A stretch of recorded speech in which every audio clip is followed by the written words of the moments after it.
राजांच्या सांगण्यावरून त्रिंबक भास्कराने पन्हाळा सिद्धी जोहरच्या ताब्यातून घेतला. जिथं 4, 4.5, 5 महिने सिद्धी जोहर वेढा घालून बसला होता. अहो सोपं त्रिंबक भास्कर गेले आणि पन्हाळा सिद्धीच्या ताब्यातून घेतला. सिद्धीला अक्षरशः पळून जावं लागलं. सिद्धी जोहर बडी बेगमच्या समोर गेला आणि बडी बेगम साहेबाच्या समोर गेल्यानंतर खाली मान घातली.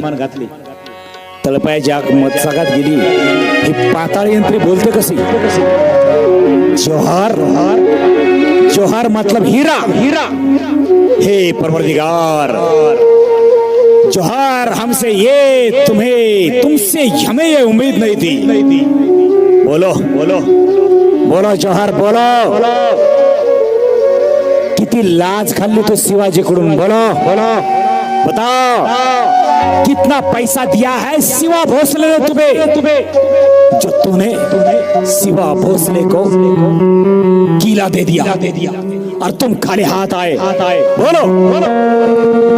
अक्षरशः सिद्धी जोहरला हा बडी बेगमच्या तोंडून झालेला बदारबारातला हा अपमान सहन झाला नाही. खाली मान घातली आणि आला तसा तो जिंजीला निघून गेला. आला तसा तो पुन्हा आपल्या प्रांतामध्ये निघून गेला. किती काळ तोंड करावं माझ्या राजाने या शत्रूंचं.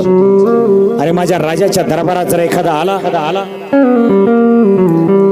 तर फक्त एकतर मार खाऊनच परत जायचा, नाहीतर डायरेक्ट मरूनच माघारी जायचा. ही राजांची ताकद होती, राजांची ही राजनीती होती.